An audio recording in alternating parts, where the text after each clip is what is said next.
Hi, I'm Kristen Oaks-White. And I'm Avery Davidson. Thank you for joining us for This Week in Louisiana Agriculture, the only TV show bringing Louisiana farmers and consumers together every week. Well, every day this week, the high temperatures have been in the triple digits, and the overnight lows have been in the upper 70s and low 80s. We know another week of TWILA, and we're still talking about the heat. I think we're going to be talking about it for a while, and that's because everyone is feeling it, from the children playing in the yard, the postal service workers delivering the mail, and the farmers and ranchers raising and harvesting the food we eat. This week, TWILA's Karl Wiggers visits a beef cattle farm near Clinton to show us how the cows are beating the heat.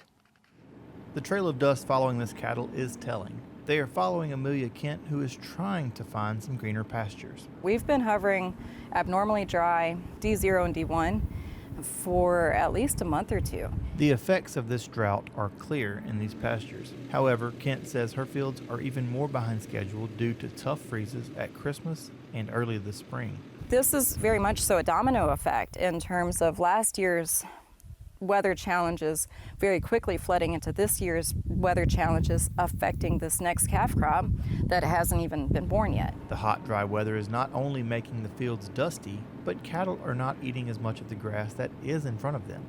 This means lighter cattle are heading to market. When you're coming up 25 or 50 pounds lighter than you should, and those calves are worth $2+ a pound, that's very quickly becoming $50 or $100+ of lost revenue on that animal because you're coming up short on weight. Higher market prices are nice to see, but Kent's optimism is guarded because of high input costs. As you can see, the cows want to be in the shade and close to or even in the water. Water and shade access are just as important as an abundance of grass to graze. This particular property, we have ponds in almost every field, whereas on all of our other properties, with the exception of one, we have fresh water. We have water lines run through the length of the property, feeding water tanks. While it's nice to have ponds here, Kent has had a tough time keeping enough grass for cattle to graze in these fields. This particular farm has struggled more than all of our other locations in terms of being dry. All of them are dry. I am chasing grass everywhere, but especially here, what should be a slower rotation is going a lot faster than it should, just to keep grass in front of the cows. In Clinton, Louisiana, I'm Karl Wiggers for This Week in Louisiana Agriculture. Just like many of us may have a little higher electric bills running our air conditioners so hard this summer, farmers are seeing higher bills as well. Kent told me a story about just a single week of a cattle herd being at her headquarters increased the water bill at that property more than 4 times the normal amount. For reference, she has 7 different properties with water meters that she's getting a bill for. And you guys, that's something that it's hard for me to grasp. I have a single water bill, a single electric bill that I'm dealing with. And, you know, thinking about the scale of these farmers and the amount of mouths to feed, it's a lot of input costs these farmers are dealing with. It is, and like you said earlier, they're not out grazing. No, they're sitting in the shade like that. It's so hot outside that they're not. So that's another thing that could be a cost later on down the road if she's taking any of these cattle to market. They're not gaining the weight. Yeah, that's exactly what she was saying. That's the story. That's the story she was telling the entire time. It's just they're not making weight because they're just wanting to sit in the shade, and I can't blame them after being out there in the field. I wanted to be in the shade in the truck too. So it's hot out there, and I really hope these cattle farmers can get some relief, and a couple showers will go a long ways in helping green up these pastures. It will. Thanks so much, Karl Wiggers. Well, the brutal temperatures are also affecting Louisiana crops. Yeah, anything that negatively affects Louisiana's crops also brings down our rural economies. That's especially true for soybeans. Dr. Michael Diliberto, an ag economist with the LSU Ag Center, says weather here and in the Midwest is affecting the price farmers receive for their soybeans. If farmers don't make money on their crops, they don't have that money to spend in their communities. In the case of soybeans, the price fluctuates with supply and demand. Diliberto says the USDA may be overestimating the supply side for soybeans, but the demand side shows a 10% year-to-year drop in U.S. soybean exports, something vitally important to Louisiana. 60% of the corn and soybean exports that we export out of the U.S., it comes through Louisiana. It comes down the Mississippi River. So we're fortunate that we have buying points here. However, I go back to the quality issue and what producers unfortunately remember all too well from last year, that, you know, would too much moisture be the same as not enough moisture, because soybeans, what a producer is going to receive in his pocket is going to be a function of not only yield but also quality as well.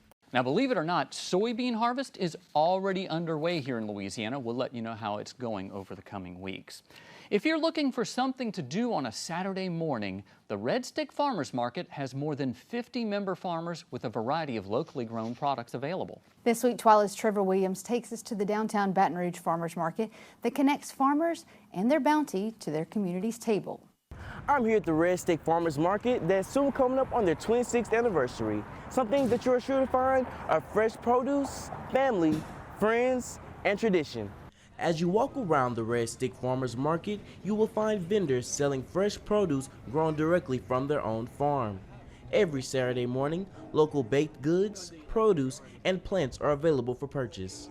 The market's community engagement coordinator, Allie Schleter, believes that providing fresh produce from Louisiana farmers is a vital part of the local economy. It's all local, which means it's coming from our furthest vendors 2.5 hours away versus produce that you get at the store from Mexico or other countries.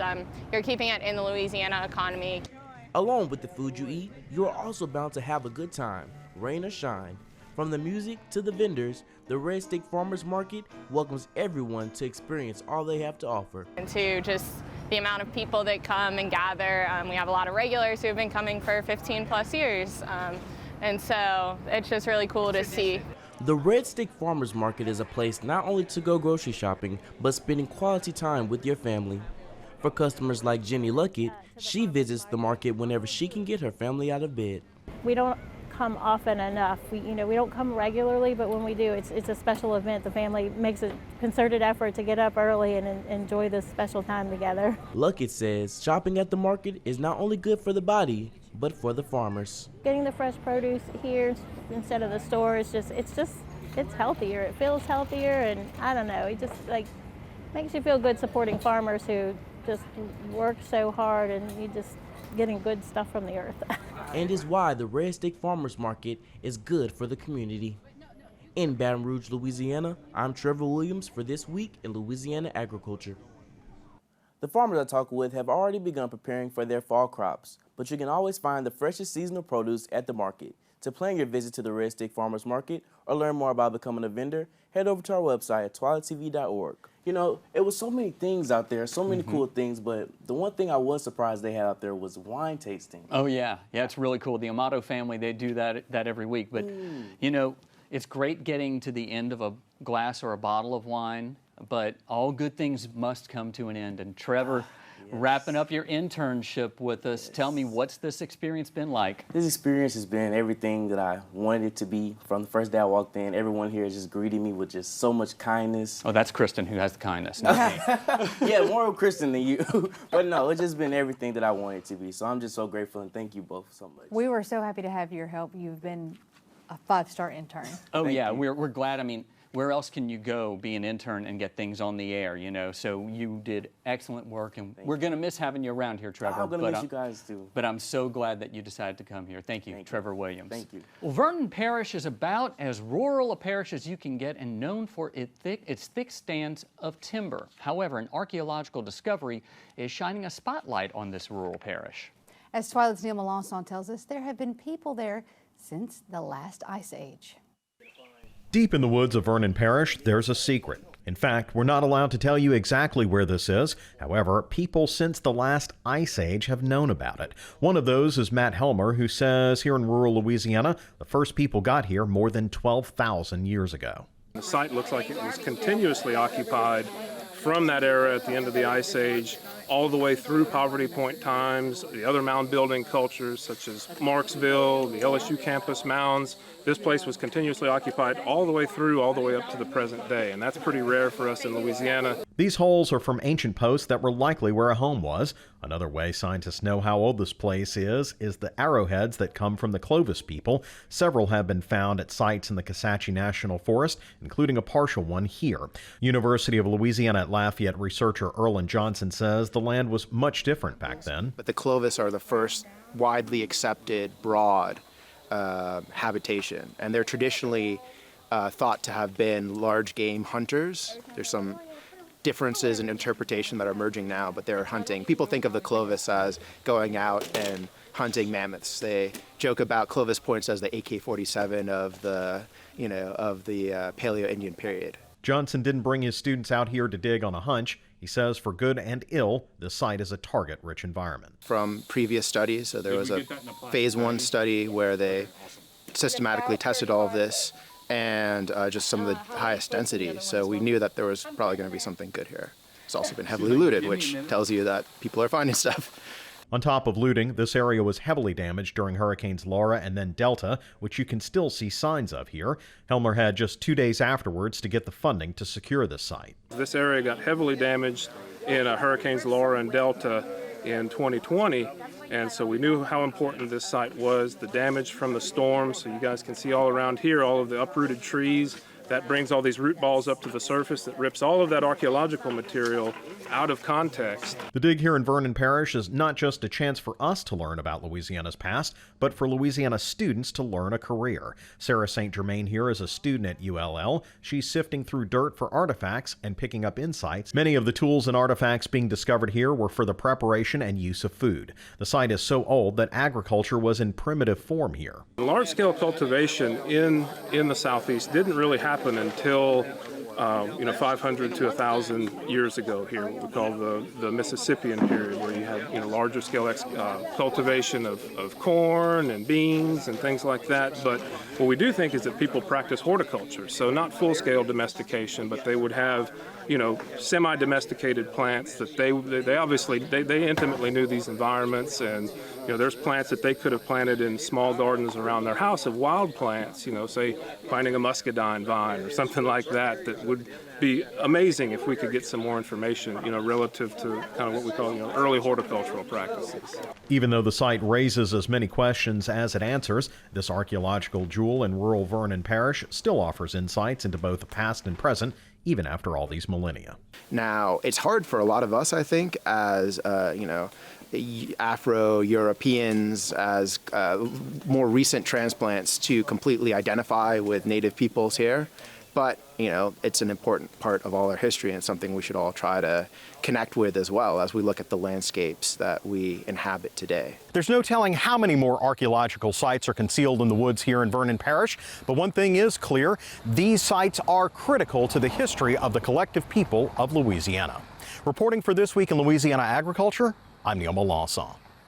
Now, the research is ongoing at this site, and a lot more could be discovered. For more, we'll link you over on our website at twilatv.org. Super cool, super cool. Well, still to come on TWILA, Harvest is here, and we have some safety tips for you. But first, we sit down with a candidate running for Louisiana's Secretary of State. Stay with us.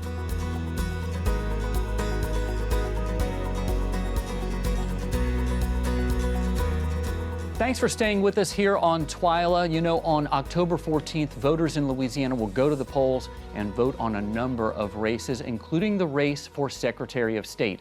Joining me now is one of the candidates who is running for that position, Speaker of the House Clay Scheck-Snyder. Thank you so much for joining us. Thank you, Avery. Thank you for having me here. Well, I know you're one of the Republicans who's running in this race, but you have a background sort of fitting with agriculture in that you were chair of the House Ag Committee for a number of years. Yeah, for my second term for 4 years, I was awarded to be and very glad to be the chairman of House Ag. Those 4 years under the leadership of Speaker Barra, we did a lot. You were there with us a lot on it, and I think moving forward, just look, being the chairman of House Ag, being the Speaker of the House, loving agriculture like I have, I think in the last couple of years, we have moved the needle a lot for agriculture in the state of Louisiana to just show how important it really is. So why are you running for Secretary of State? I mean, you were Speaker of the House. At one point, you were looking at a couple of other races and then settled on Secretary of State. You know, as we were looking at all of that during the session and during these last 4 years, we were trying to figure out a spot where I could go and actually make a difference like I did as a legislator. You know, when I first ran for the legislature, the one thing that I wanted to do was make a difference for my children and my grandchildren. Before that, I never had any aspirations to be in politics and never wanted to run for election of any kind. I've always been the guy to try to help people. But getting there and being as successful as we have been, I want to continue to do that. And running for Secretary of State, most people don't realize it, but it's one of the most important, if not the most important, statewide elected office that we have. So running for it to make sure that our election systems stay safe and secure, making sure that we don't have any overreach from federal government to come in and try to manipulate elections. Those are the key things that I want my kids and my grandkids to be able to know, that when they wake up in the morning, the path that we've laid moving forward, they have a secure and safe place to vote. I know that the Secretary of State oversees a lot of things. You brought up elections, but also the state archives, another thing that falls under Secretary of State. How important are these issues to you? Very important. And look, one of the other things that falls underneath there is the GoBuzz site. It's very important to small business. Look, I didn't realize how important it is, me being a small business guy and being able to navigate that system. It's pretty friendly. I want to make that much easier. I want more small businesses to be able to thrive here and know that they can go to that website and they can navigate it much easier. Same thing with the archives. You know, it's really important that we have a system that protects those archives and being able to have access to them when we need them. It's in a good place. Look, even the election side, we rank 6th nationally on election integrity. That's huge. That's huge. We hear all the negative things about, you know, we're 39th here and we're 40th here and we're last here. We're not last when it comes to election integrity and confidence. We rank 6th nationally, and that's huge for us as a state. Well, do you think that speaks to the culture of Louisiana? Because, you know, Kentucky has the Derby, Indianapolis has the 500. Louisiana has politics. Absolutely. And politics here is much different than it is everywhere else. And I think people enjoy the politics. They love the stories of legislators and governors from the past and their personalities. And we have those personalities now at the legislature. So, yes, I do believe it's part of our culture, but I do believe that we, you know, seeing what we have now, seeing where we want to be, making sure that we make the right steps forward, we could be number one by the time this gets done. If I'm elected, that's going to be my goal. We can always have more improvement and make things much better, and that's going to be something that we're going to strive for.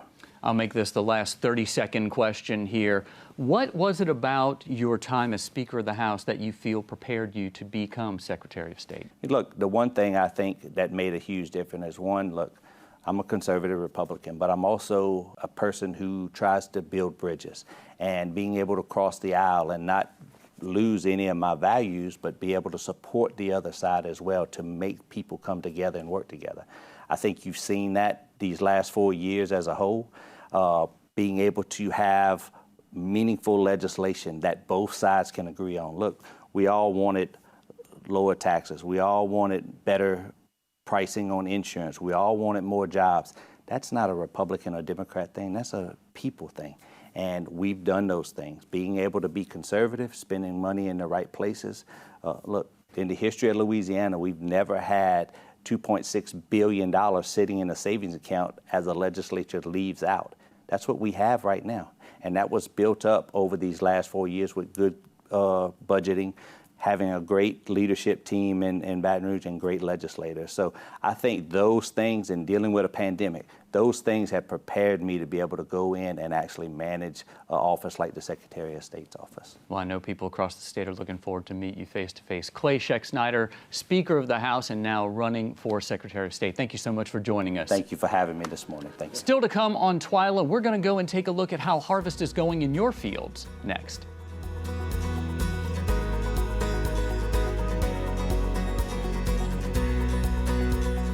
Rice, corn, and even soybean harvest is in high gear across Louisiana, which means there will be a lot more activity and extra equipment on the roads over the next few months. TWILA's Karl Wiggers visits a South Louisiana rice farm to offer some tips to farmers and rural residents to keep in mind to ensure everyone traveling our country roads makes it home safely. Combines are busy across Louisiana. In the north, they're harvesting corn and soon soybeans, and in the south, they're cutting rice. But when these fields are complete, these machines must move on down the road to the next, and that's where an urgent need for safety comes into play. Safety is always important to everybody. You know, it should be a big priority. John McLean is a rice farmer in Vernon Parish. His neighbors can expect an increase in activity on the road near farms at this time of year. We don't want to see ourselves or anybody else get hurt or cause an accident or be involved in an accident. People may see trucks on different roads that they don't see typically most other times of the year, so we're going in different places that they're not going year-round. However, Louisiana Farm Bureau's Safety Programs Assistant Matt Sergo says those accidents do happen. Unfortunately, the majority of traffic fatalities that happen in the U.S. do happen on rural roadways, and heavy machinery is a big part of that as well. So we just all have to work together and just be mindful of each other out on the road. People need to be more alert and pay attention to what's going on around them. They may see a truck pull out of a drive that they don't normally see there, or most people, they kind of know where they see the tractors and combines on the roads when they're moving around, just because we've been working those fields throughout the year, so they may be expecting that. As you can see from this drone footage, this equipment is large and it moves slowly. That's why it's important for us to remember these things when taking back roads passing our neighbor's farm. Well, the biggest thing to remember is that these are your neighbors, and these men and women are doing their best to try to provide us with food on our tables, and they're working long hours. So they'll do their best to accommodate you as they go, because they know that these vehicles are going to be moving a lot slower, and then it does pose a risk. But the fact of the matter is that this equipment does need to get from field to field, and they do have to use public roads as part of that process. So it's just an important thing to remember that these are your neighbors and treat them like that while they work through this time. In Vernon Parish, I'm Karl Wiggers for This Week in Louisiana Agriculture. That's such an important message for all drivers, so please remember, be cautious, patient, and kind while driving through rural areas this time of year, especially the patient part. I know. While harvest can be a dangerous time on the roadways, it's also a very exciting time. In this week's TWILA Boost, we bring you some of our favorite harvest photos shared on social media this week. Adrienne Zonbrecker-Fontenot shared this sunset shot from St. Martin Parish. And a little further west, Caroline Doise captured this picture at her family's farm in Jeff Davis Parish. We can almost smell the fresh-cut rice in this shot from Gabby Fontenot. These amazing photos from the cornfields of Tensas Parish are courtesy of Hardwick Planting Company. And this corn harvest footage comes from Ethan Poland in Franklin Parish. But as you hear us often say, farming is a family affair, and many youngsters are spending the last few days of their summer break taking in this year's harvest. Some are dodging the heat and observing it from the cab of the combine, while others seem to be learning the tricks of the trade. And it looks like some little ones are just plain worn out from the hard work. We hope these photos boosted your spirits as much as they boosted ours. We truly love seeing all of the harvest photos and hope you continue to share them with us by using the hashtag LAHarvest23 or tagging Louisiana Farm Bureau or TWILA TV in your posts. Well, that does it for this edition of TWILA. Be sure to join us next week when we'll update you on the Farm Bill and show you how it affects everyone who eats. Until then, you can watch all of our stories online at twilatv.org, and be sure to like us on Facebook, follow us on Twitter and Instagram. You can also find all of these stories and much more on our YouTube channel. Be sure to subscribe and turn on those notifications so you know when we put out new content. For all of us here at TWILA, thank you for joining us. We hope to see you again right here next week.